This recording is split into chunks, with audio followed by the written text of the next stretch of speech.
Mi nombre es Nicolás Barrado, soy ingeniero agrónomo, soy becario doctoral del CONICET, también soy docente en la Facultad de Agronomía de Azul, de la Universidad Nacional del Centro de la provincia de Buenos Aires, en la cátedra de fruticultura. Y bueno, voy a presentar mi tema de tesis, que es revalorización de semillas de durazno para la elaboración de productos alimenticios aptos para personas con regímenes especiales. Bueno, mis directoras son la doctora Carolina Nespría, docente de la Facultad de Agronomía de Azul, y la doctora Carola Sabine, que es investigadora independiente del CONICET.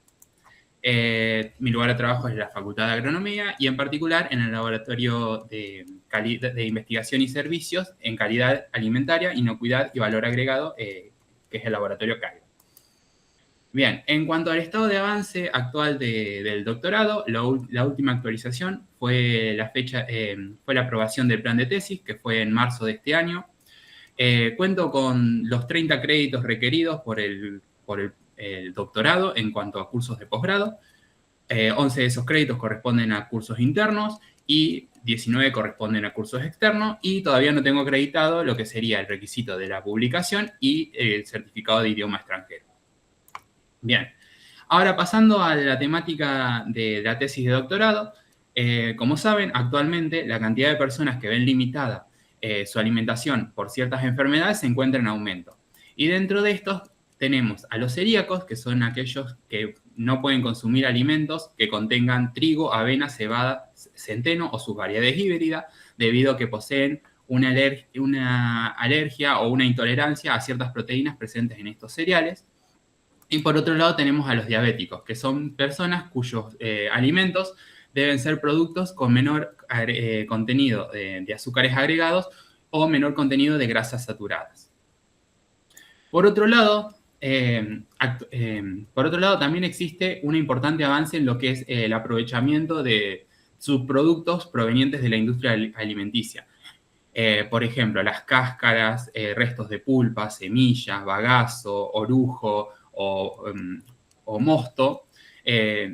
Muchos de ellos pueden convertirse en potenciales fuentes de nutrientes, debido a que poseen grandes cantidades de lo que serían compuestos antioxidantes, fenoles, lípidos, fibra, incluso proteínas. Más centrándonos en lo que sería el tema de tesis y en la industria de lo que serían los frutales de carozo, y en particular en el durazno, debemos tener en cuenta que Argentina produce alrededor de 156.000 toneladas de durazno por año, y que de ese total el 60% se industrializa. A su vez, si nosotros tenemos en cuenta que el 10% del peso del fruto corresponde al carozo y del 5 al 10% del peso del carozo corresponde a la semilla, anualmente estaríamos generando alrededor de 500 toneladas de semillas que están siendo parte de este descarte de los subproductos de la industria procesadora.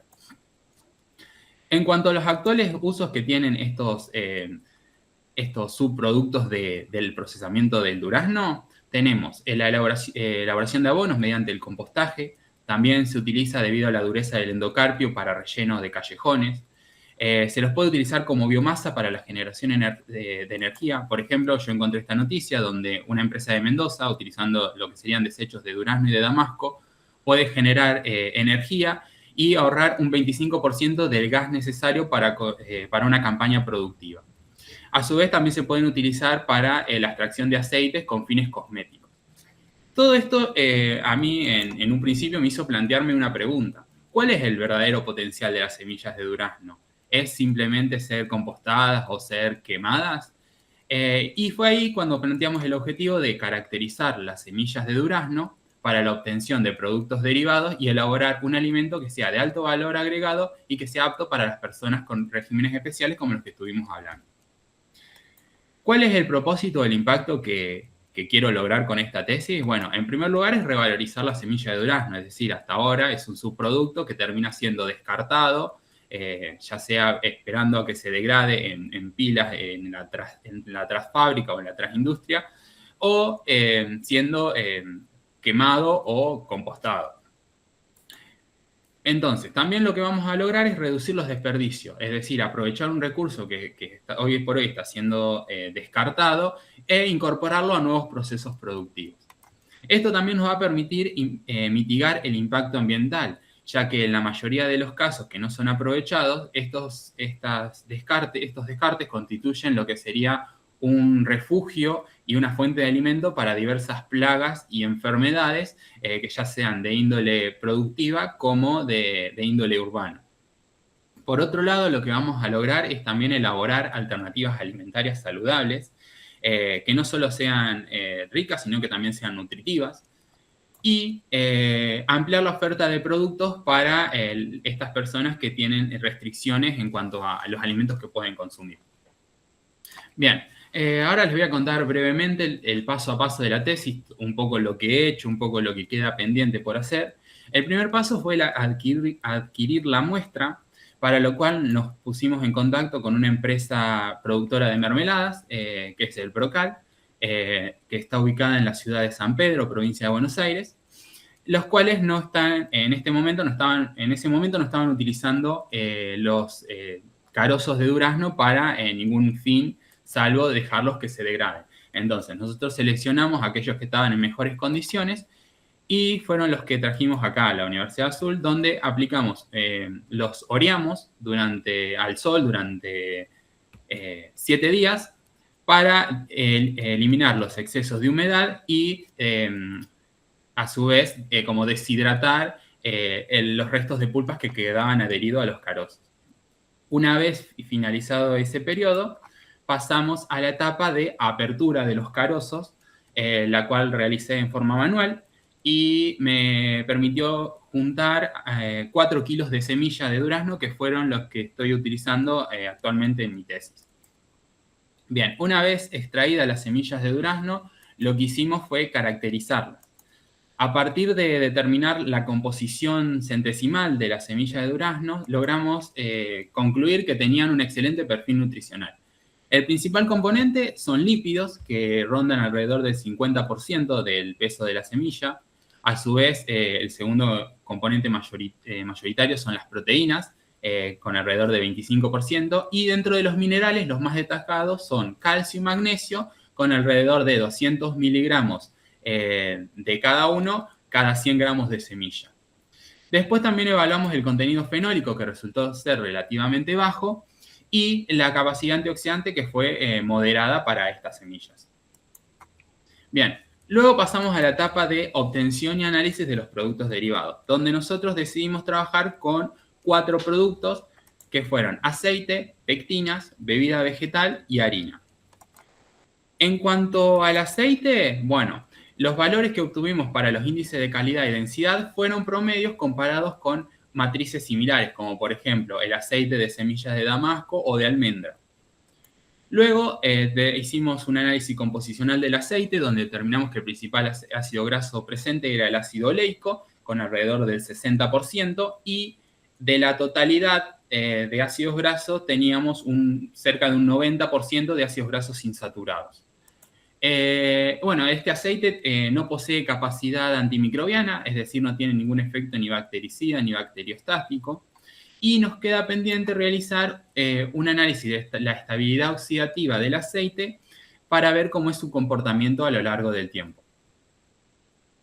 Bien, en cuanto a las pectinas, lo que hicimos fue ensayar distintas condiciones de extracción, donde la relación agua-semilla de 10:1 con temperaturas de 70 grados centígrados y tiempos de 90 minutos fue el que mayor rendimiento de extracción logró, con alrededor de 10% de rendimiento.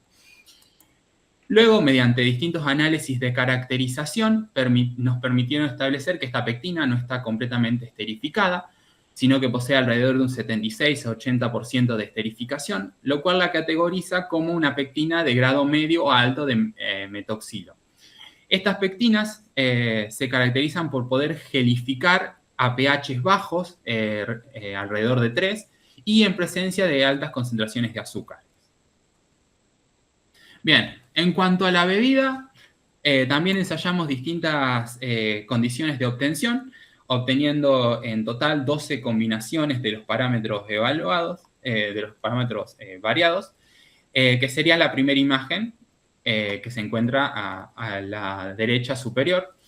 donde el tubo central corresponde a una bebida comercial a base de almendras, la cual utilizamos como referencia para comparar los parámetros de densidad, contenido de proteínas y sólidos en suspensión, y determinar cuál era la forma de obtención de esta bebida óptima.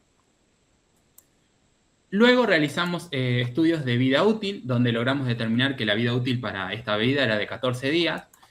Para ello, primero aplicamos una pasteurización a 63 grados centígrados durante 30 minutos y luego lo envasamos en sachet utilizando material reciclado. Y ese mismo material, antes del envasado, lo tratamos con UV para disminuir la carga microbiana al mínimo posible para evitar la contaminación. Semanalmente medimos los parámetros que se encuentran en pantalla y fue el parámetro microbiológico el que nos determinó el final de la vida útil de este producto. Queda pendiente para la bebida establecer la composición nutricional y a su vez a realizar un análisis económico-financiero que nos permita evaluar la factibilidad de la producción de esta bebida. Bien, en cuanto a la harina, para los fines prácticos y lograr un aprovechamiento integral de la semilla, decidimos tomar el residuo sólido que queda luego de la obtención de la bebida como tal producto, al cual lo secamos y lo molimos en finas partículas. Mediante el análisis composicional de este producto, concluimos que tenía un alto valor nutricional. De ese 50% de lípidos original que tenía la semilla, en la harina continúa habiendo cerca de un 30% de lípidos. También encontramos que el contenido de proteínas aumentó al disminuir el contenido de lípidos y que sigue conteniendo elevadas cantidades de magnesio, lo cual le da un potencial como ingrediente funcional y nutricional para lo que es la industria alimentaria. Después llegamos a la última etapa de lo que sería la tesis, que es la elaboración del alimento y la evaluación de dicho alimento, que es en la que me encuentro más fuertemente trabajando en este momento. El alimento elegido fue un postre sabor chocolate, que estaba constituido por la bebida vegetal, almidón, cacao amargo y stevia líquida. Lo primero que realizamos fue determinar la firmeza, contrastando contra un postre comercial de similares características que estaba elaborado a base de almendras, de bebida de almendras, y variamos el contenido de almidón para alterar la firmeza y lograr la consistencia similar a ese postre comercial. Para ello, evaluamos la viscosidad y la capacidad de retención de agua, y fue cuando añadimos 6 gramos de almidón cada 100 mililitros de la bebida que logramos tener esa consistencia similar. Luego pasamos a la etapa de análisis sensorial, donde hicimos una mezcla entre la bebida de almendra que era la que usábamos como referencia, y la bebida de durazno, reemplazando de la bebida de almendras en la receta el 0, 25, 50 y 100%. Cuando realizamos el análisis sensorial, fue la formulación que no tenía bebida de durazno la que logró los mayores puntajes, seguida por la que tenía un reemplazo del 25 y del 50%, sin diferencias significativas entre estas dos. En cuanto al postre, queda realizar toda la caracterización y determinación de la vida útil. Y bueno, ya cerrando casi la presentación, los desafíos, o algunos de los desafíos con los que me enfrenté. Bueno, el primero fue la dificultad para conseguir el material. Lo que sería la zona de Azul o la Barriga de Tandil no es la principal región productora de esta fruta, ni procesadora, por lo cual tuvimos que salir a buscar fuera de la región centro-bonaerense. Luego, la presencia de glucósidos cianogénicos en la semilla, que es la principal limitante del consumo. Si bien, para los que no sepan, los glucósidos cianogénicos son compuestos que al ser ingeridos en el tracto digestivo se degradan y generan cianuro. Entonces, establecen como un límite máximo de consumo de las semillas.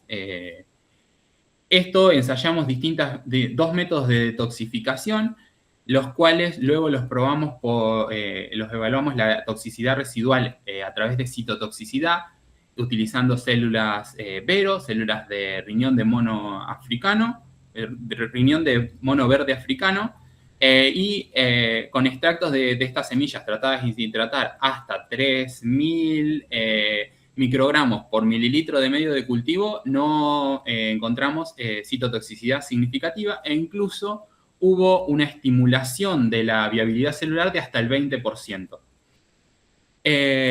Bueno, otro desafío es el sabor del postre. Como dije, el hecho de que tenga bebida de durazno hace como que quizás la gente tenga algún tipo de rechazo o que el sabor sea menor al que no tenía bebida de durazno.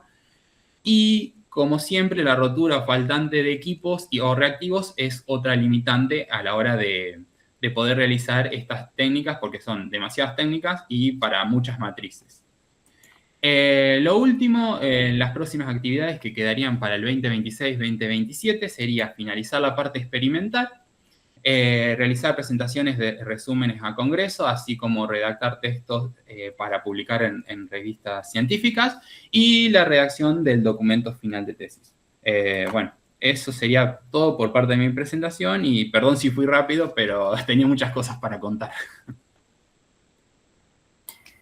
Bueno, muchas gracias, Nicolás. Muy ilustrativa tu presentación. ¿Dejo de compartir? Como vos quieras. Bien. Primero vamos a ver si hay alguna pregunta. Por acá o en YouTube. Sí, yo tendría una para Nicolás. ¿Puede ser, Paula? Sí, perfecto, Fabricio.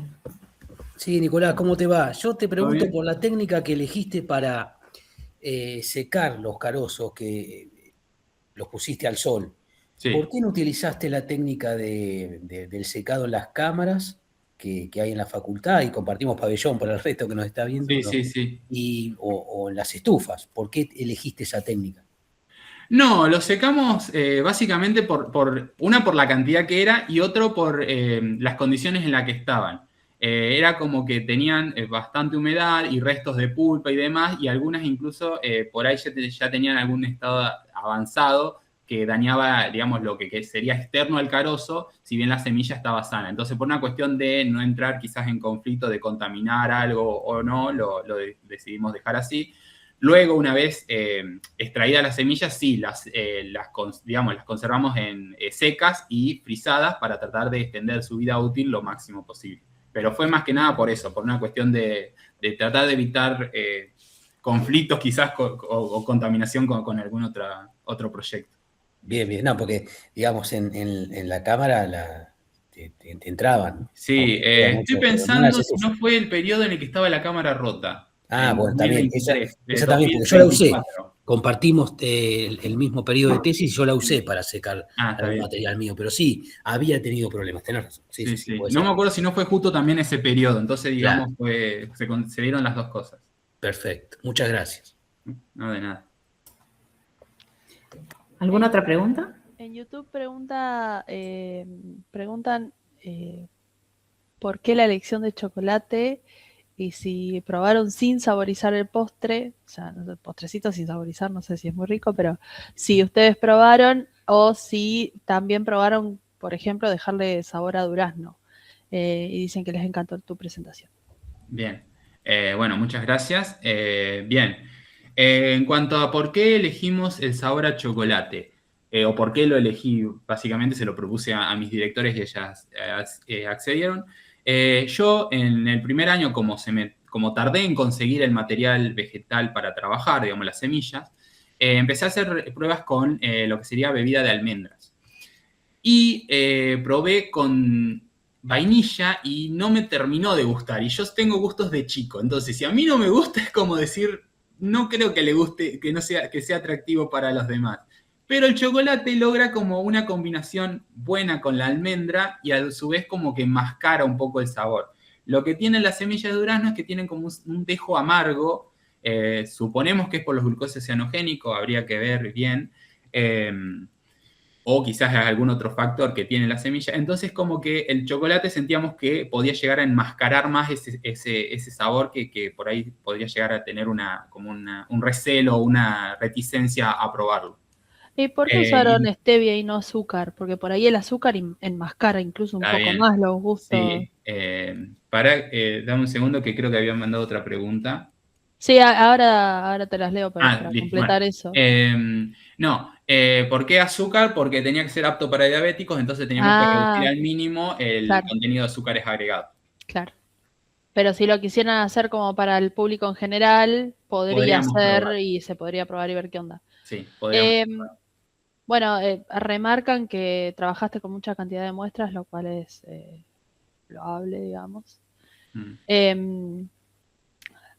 Alguien Silvia Mestelán también hace comentario de que quedó develado el misterio del sabor de los postrecitos. Sí. Silvia participó en el análisis sensorial. Y te preguntan contra qué géneros bacterianos probaron la actividad antimicrobiana. Bien, se probó contra Staphylococcus aureus y contra Escherichia coli.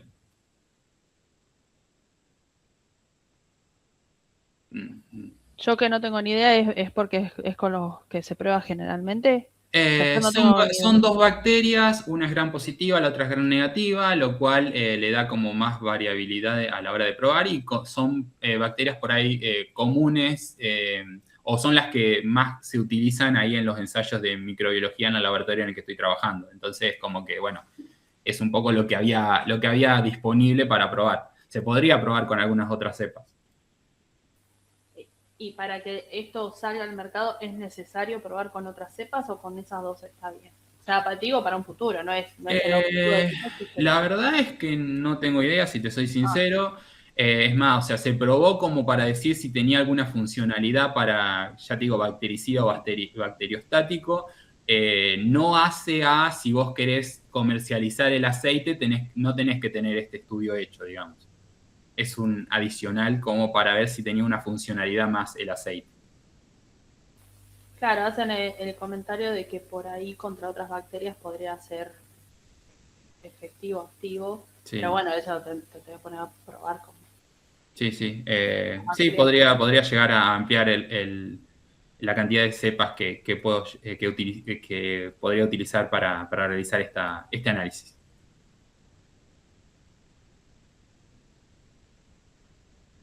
Pedro Franceschetti está levantando la mano. Hola Nicolás, ¿cómo estás? Bueno, felicitaciones por todo el trabajo.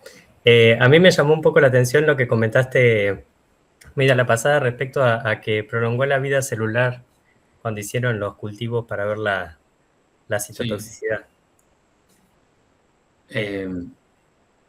¿Cuál sería la pregunta? Digamos, que me resulta llamativo. ¿Por qué pensás que puede ser eso? Si leíste algo al respecto, si podría tener alguna aplicación futura como un alimento, no sé, antioxidante o algo así. Creo que es algo que puede como poner en valor, además de todos los beneficios respecto a las cuestiones de limitaciones alimentarias, que sea un producto antioxidante es como algo que podría ser deseable.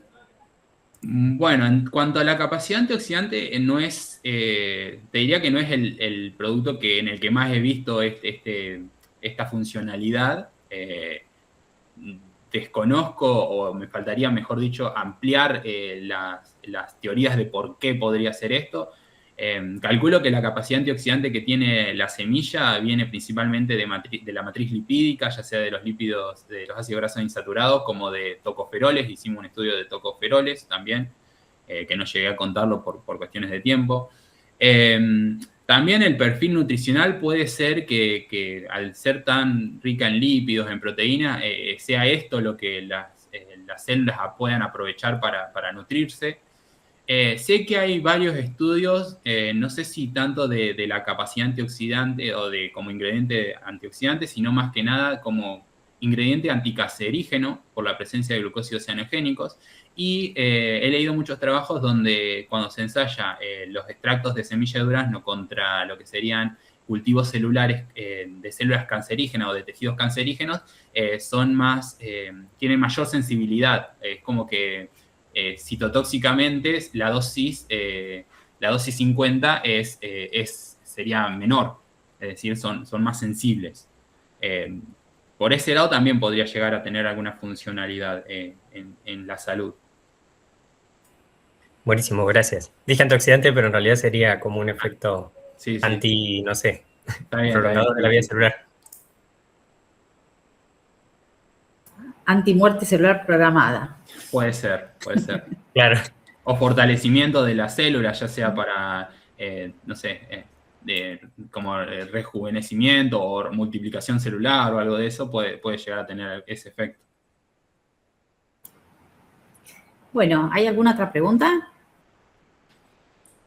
Yo tengo una última pregunta, Nicolás. Te voy a preguntar si esto, digamos, surge a demanda de algún sector específico y si no es así, si, digamos, fue motu propio esta pregunta de investigación, además de toda la parte, digamos, de análisis, de química analítica, todo lo que han hecho, digamos, ustedes están avanzando hacia un producto. ¿Cómo se imaginan la transferencia de esa tecnología al sector industrial y a dónde, ¿no? Porque yo en mi ignorancia supongo que la zona de mayor cultivo de duraznos debe ser el valle de Río Negro y supongo que ahí iría a parar la tecnología o esa otra la zona.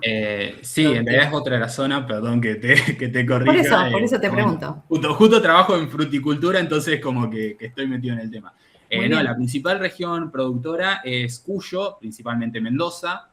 Bien, ¿cómo surgió esta idea? Fue un poco tipo, tiramos algo al aire y ese algo se empezó a tomar forma poco a poco. Lo primero que dije yo fue tipo, hagamos una harina de ciruela y después de la ciruela empezamos a evaluar otros carozos, otros frutales de carozo.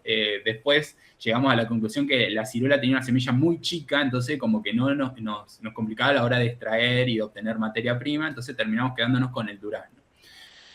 No surgió como una demanda de una industria, sí tiene ese potencial, si todo sale bien, de poder transferirlo y de que una industria decida, bueno, mirá, tengo este descarte, lo puedo aprovechar yo mismo o puedo vendérselo quizás a una empresa que ya fabrique, por ejemplo, bebida de almendras, que tiene ya toda la maquinaria porque es muy similar lo que se necesita para producirlo, y dejarlo en la bebida o puede escalarlo hasta llegar al postre. Yo elegí un postre porque, bueno, en el grupo de investigación se venía trabajando mucho con lo que es panificados o galletitas, entonces quería salir un poco y ser disruptivo y elegir algo que fuera un poco diferente, entonces, no sé, se me cruzó por la cabeza y decidimos, y mis directoras me apoyaron y dijeron, bueno, sí, dale, vamos a probarlo. También tuve una complicación con eso, que fue conseguir algo o un postre o algo similar para contrastar a nivel de mercado, como para decir, no quería contrastarlo con un postre de leche, por ahí el más tradicional, porque la matriz es muy diferente de lo que sería una matriz vegetal o una matriz que proviene de productos animales. Entonces, bueno, no sé si eso te responde a tu pregunta, pero fue un poco así el proceso de crear este plan.